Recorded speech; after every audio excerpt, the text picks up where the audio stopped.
let's do this. Hi everyone and welcome back to the show. We are continuing our episode reviews for Heated Rivalry's first season. As you can tell by my tone and the expression on my face, we have arrived at episode 3, which is my ep. I'm already getting hot on the cold people like, ooh la, the fan's on. The water bottle is full to the brim. I'm literally just trying to do everything I can do to try and get myself cooled down because this is going to be a very hot and steamy one for me. This was my app.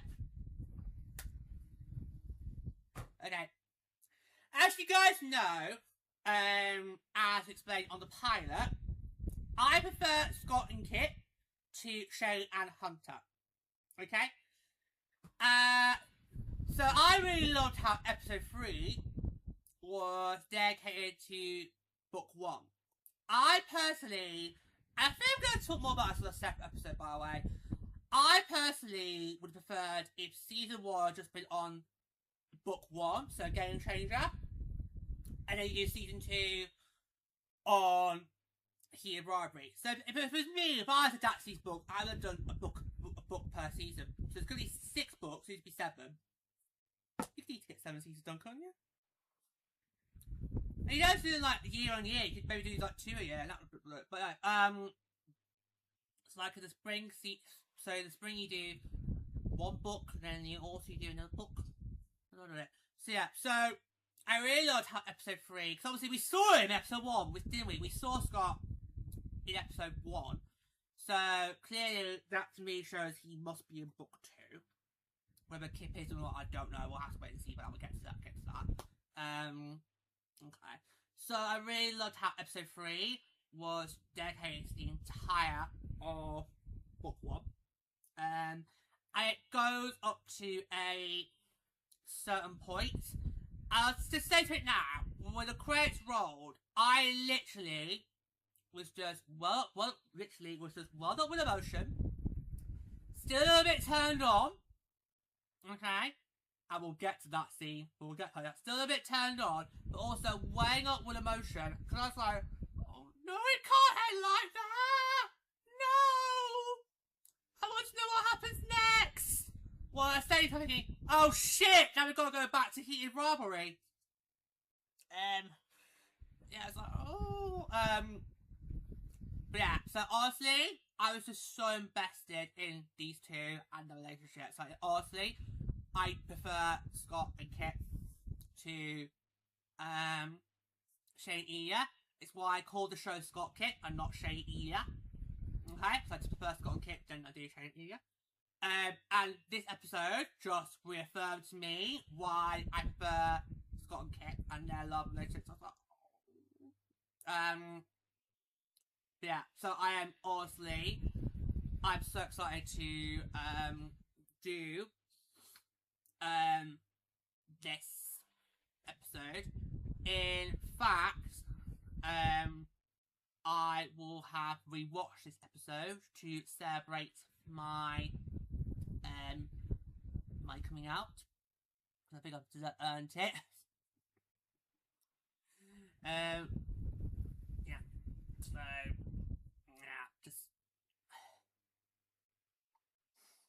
yeah, I really love this. I honestly love the episode. This is my favourite episode. I could actually just watch that episode alone.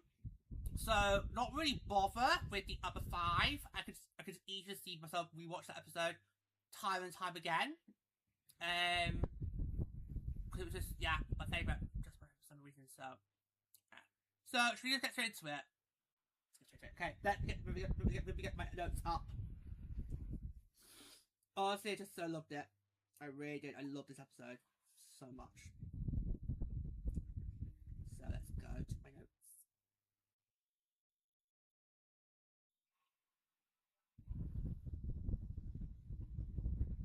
Right, here we go. So right now.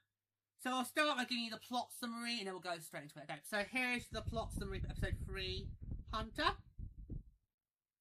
Episode 3 of Heated Rivalry, titled Hunter, pivots from the main narrative to adapt the plot of Rachel Reed's Game Changer as a standalone vignette. I'll spell that for you guys. Bignette. The episode follows New York Admirals Captain Scott Hunter as he navigates a secret, intense relationship with barista Kip Let. So that is the plot summary.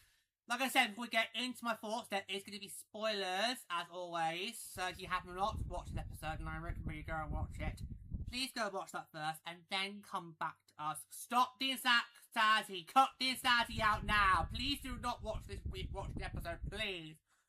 Please. Because this one in particular is going to be a very intense review, okay? So please, go watch the episode first, then come back to me, alright? If you don't mind spoilers, we'll be back in just a minute.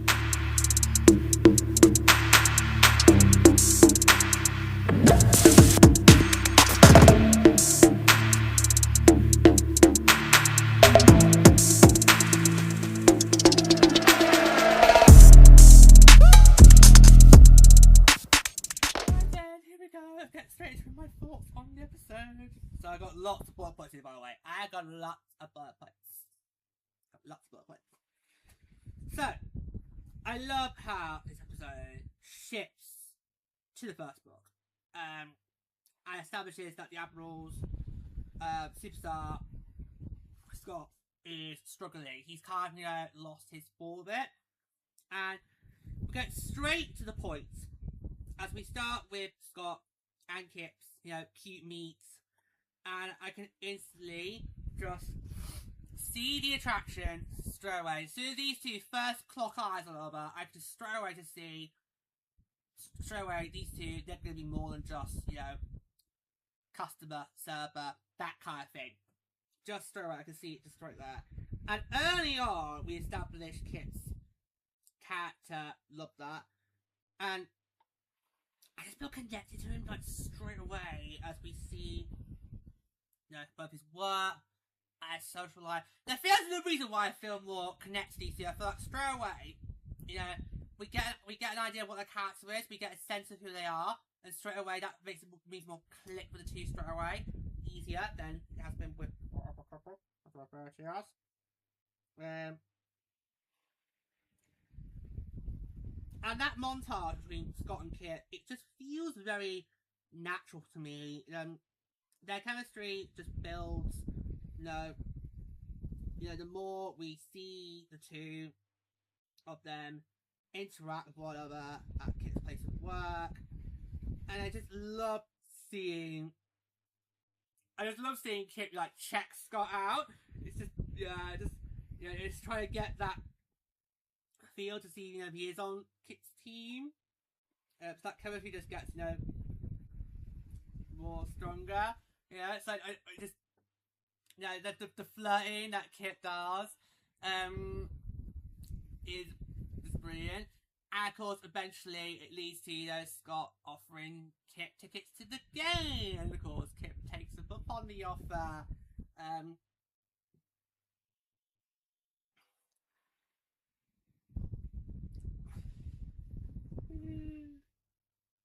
of course, at the game, it's clear that Scott is in a Kip, as he does try to make a romantic gesture when he spots Kip in the stands.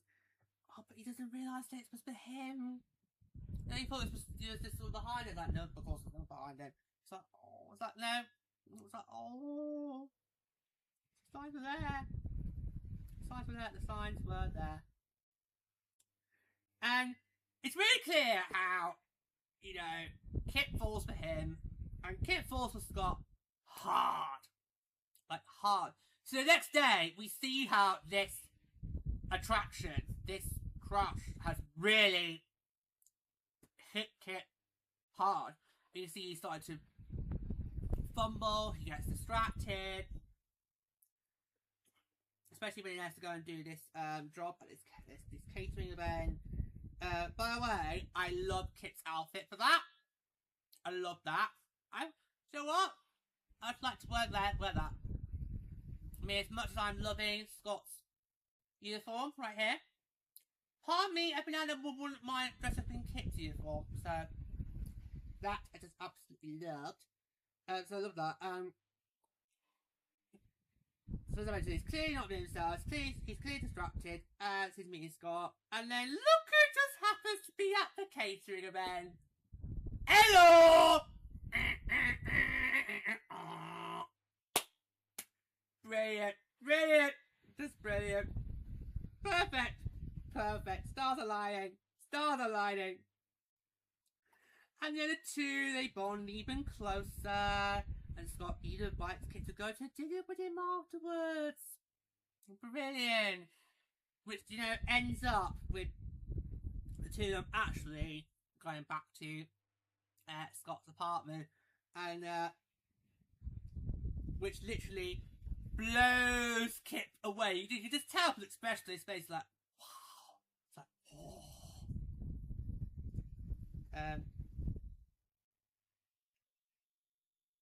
But also, seeing Scott there, shirtless, just super turns him on.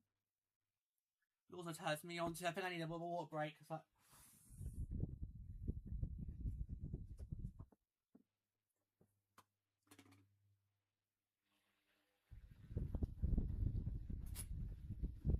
oh yeah, I could just tell we were building up to a sex scene because I could just tell. Especially when what did Scott say? Do you want the full tour now or? And then Kip's like, oh, I pick up. So of course. Of course! If there's a half-naked man in your room, pick or every time. Don't say tour, pick or. Alright? Oh my god.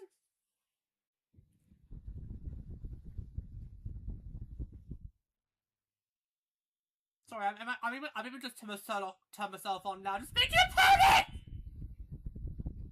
Oh my god.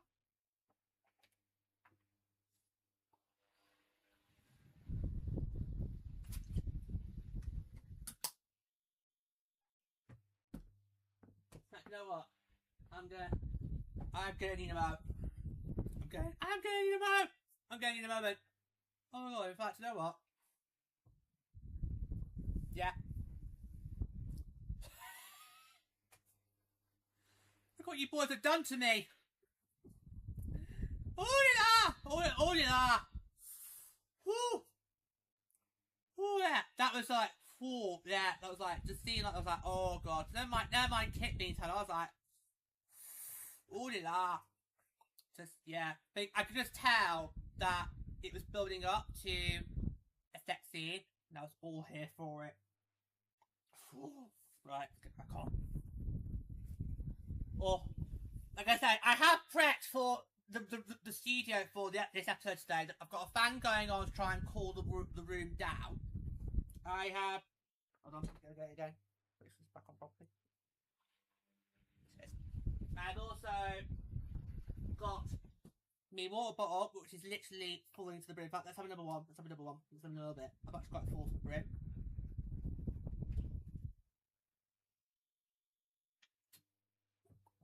Okay. So I took every measure needed to try and make sure I was cool for this episode, and yet still turned on! See what you boys are doing me? But yeah, see, and I was like, oh, so they're my Kip. I was all for it, and yes, here we go! I really love that sex scene. I really love that sex scene between Scott and Kip. As, you know, it just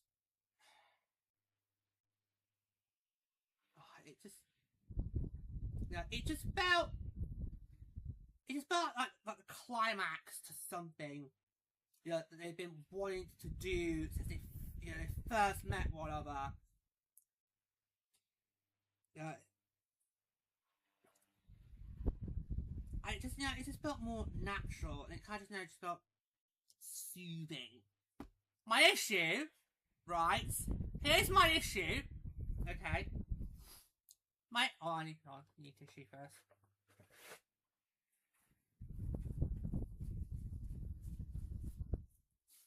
I could actually feel so hot under this.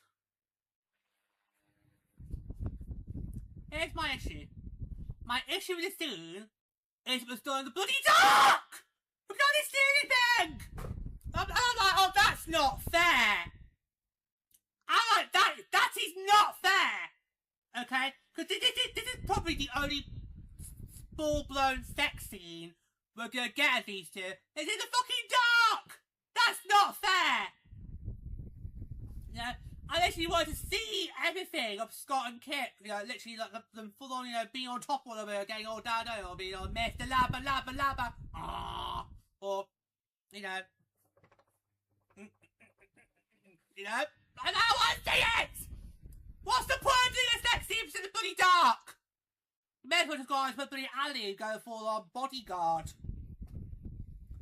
You know, where they're literally, you know, pressed against, you know, where the bottom's literally, you know, pressed against the wall like that, while the top goes full on like that. Bodyguard, that position. Sure you've all done it at one point in your lives. You know, it's like, what was the point? Okay? And this is, like I said, this is probably going to be the only sex scene I get of my two boys, and you're going to do it in the bloody dark! Not on. Not on. Not on. Not on. If there was any unused sex scenes between Scott and Kip, by the way, do please send them to my inbox. Because I just feel there's a lot more that's probably not that we got to see. Just saying. Just saying.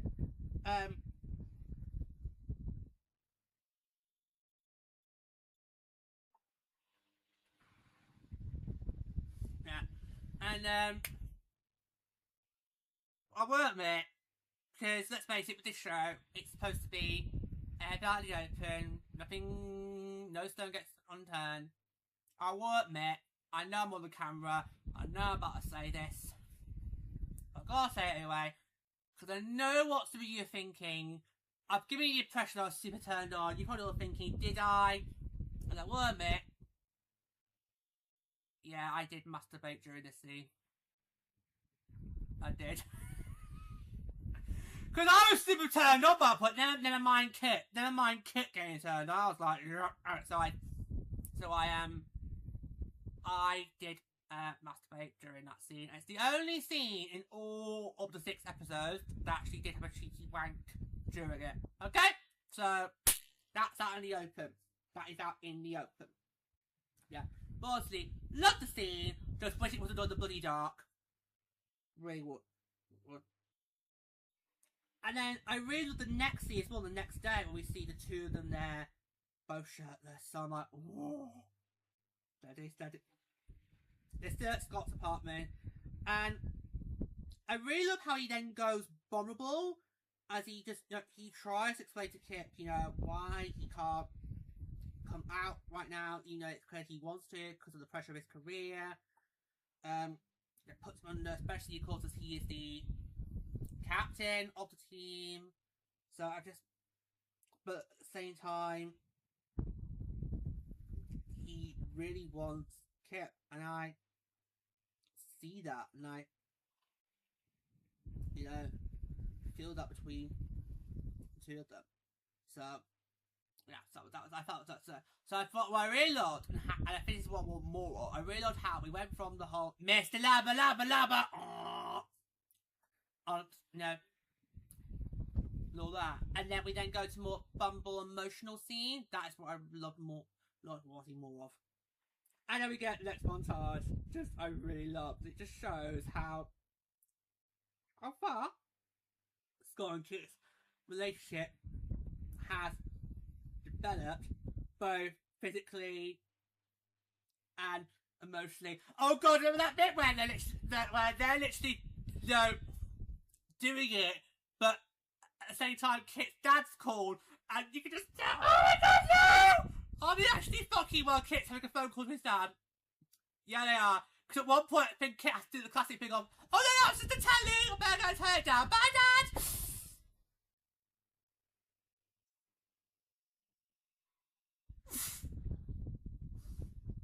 But luckily, Kip's dad already knows he's gay, so it's not a problem. But at the same time, you do not want to be doing that when you're on the phone.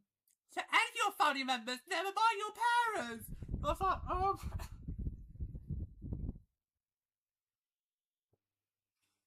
Oh, God. Right. And but speaking of, but while staying on the physical side, can I say I love how both Scott and Kip ask if they can have sex. And what I really love about that is it shows that these two guys respect one another. Because every time one of them, right, after that first sex scene, every time one of them wants to really get down and dirty, they always ask the other, can they fuck you? I absolutely love that. That to me just shows that these two boys have absolute respect for one another. And that for me is what I want with my partner. Okay? Do not just go and you can just get it down and down with me get this off every time you feel her, okay? You've got to ask for it. Well, actually, first thing is we both need to feel in the mood for it. And then you can ask it, okay? So, I love that. That just shows how much respect that Scott and Kip have for one another. I absolutely love that. And basically, it happens every time following that first sex scene. Every time afterwards, they always ask, can they fuck one another? Which is good. So the big establishes who gets to be top and who gets to be bottom. So they clearly alternate. Because one time Kip asks, can he fuck Scott? And Scott says yes. There's another time where Scott asks, can he fuck Kip? And Kip says yes. So it's clear that these two alternate. Which I think for me, when it comes to sex with my partner, is probably what I would have to insist on.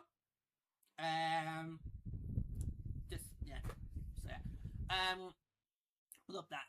Although, one of those moments I had a little problem with, because as soon as one of them says yes, they get straight started, and then the camera then poo and pans away, they're like, no! I think it was after Scott had the bumble moment. Yes, so we've just had the first sex scene, then Scott does the emotional stuff, then I can't remember which one of them asked to be fucked. They start, grabs off, or pulls away to the bed, and the camera pans away, like, no! I want to see them fuck! But it then happens again a couple of times afterwards, so I just love how, because so far in this series, we've just seen sex happen at will. So far in this series, we've just seen sex happen willy-nilly. Okay? Now, I'm not saying that's wrong, but there's no respect when that happens. So, I really love how, whenever these two, they want to fuck one another, they always ask first. It's like, get permission first, and then we go through. That is what I want for my sex life. Okay? Don't just assume you can have me anytime, any place. You've got to literally ask me if I'm up for it. Okay? So I really love how these two build that respect for one another straight away. Love that. I really do. Really love it. Elena, however, works out that Scott is the guy that Kip is secretly seeing.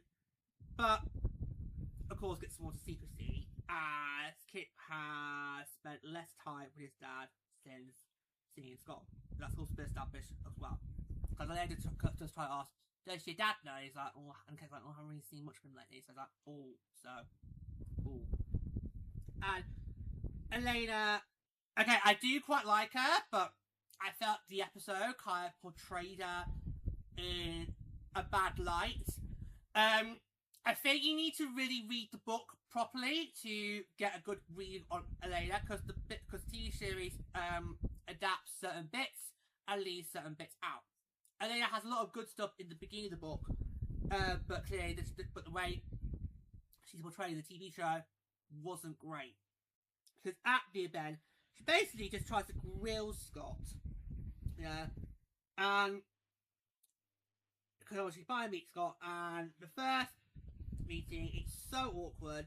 She's clearly trying to grill him on his attentions with Kip, and she does not like the fact that Kip is basically being kept a secret, because he clearly is. And Scott's trying like, well, it's not like that, but we all know it is. Elena knows, I know, we all know it is. And at some point, something's going to have to be done about it. So, but that meeting between Elena and Scott, it was quite intense. And I don't like how it portrayed Elena like that, because she's not like that. Elena is more of a nice, friendly girl. But the way that Steve portrayed her, not right. Because to me, it was kind of like, what is she doing? What is she doing? Is she trying to split them up or something? But no, she's trying to look out for Kip.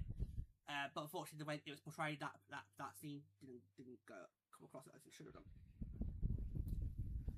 Now, this does clearly have a knock-on effect, as we see Kip brings up the idea about the two of them maybe going to this hockey bar where Kip's been watching Admiral's games and he can meet his friends.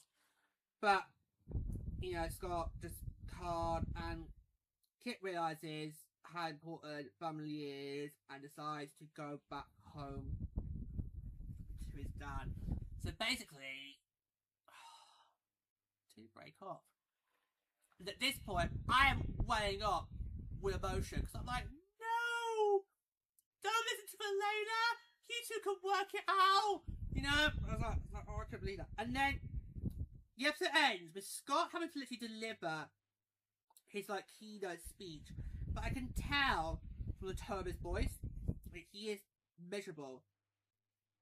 While at the same time, Kip gets back home to his dad, and you can just see he's clearly heartbroken. And the credits roll, and I'm like, no, we can't end it there! We cannot end it there! Because I know that we're going to go back to Heated Rivalry, and I'm like, well, what happened to Scott and Kip? And chances are, the next time we see them, probably is when we're getting towards the big moment that happens at the Admiral's Championship game.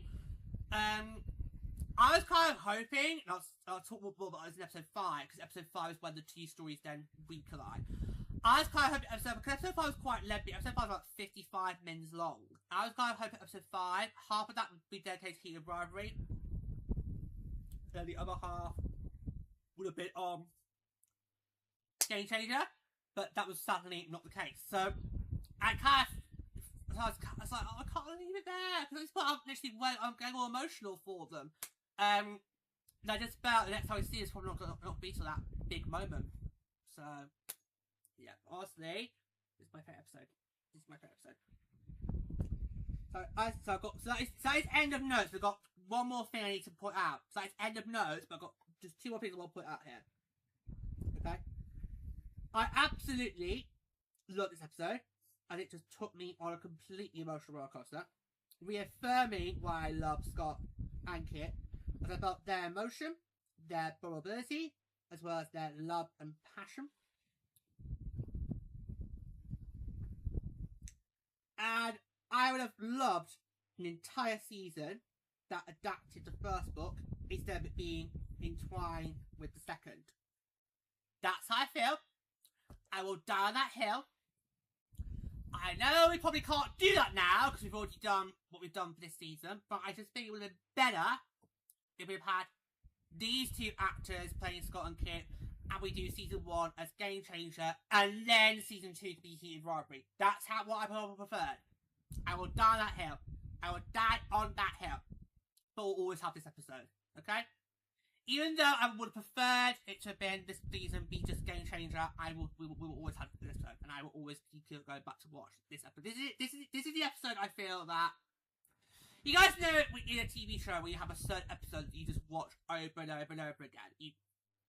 Even though you've seen it like a million times. I think with Heated Rivalry, this is going to be that episode for me. This is the episode I will literally just rewatch over and over and over again. So I really loved it. So this is absolutely my favourite. And you really took me on the emotional roller coaster. You even got me horny, you got me fruity, you got me wired up, you got me teary. It was complete not a emotional cause. I absolutely love this episode. So yeah, so Scott and Kip, they will come back in episode 5. So episodes 5 and 6 entwine both books. Episodes 1, 2, 4 are solely on book 2. Episode 3 was 100% dedicated to book 1. The episodes 5 and 6 intertwine with the 2 books, but I don't think they're done quite brilliantly. But I'll explain all that when we go into the episode reviews with those 2 episodes, particularly episode 5. Yeah. But honestly, I absolutely love this episode. I really did. Absolutely. Episode 3 was absolutely my favourite episode. Scott Kip, I love you guys. I really do. And this episode just reaffirmed to me why. So there you go. That is my thoughts and review on episode 3, Hunter. Absolutely loved it. And thanks for being until next time.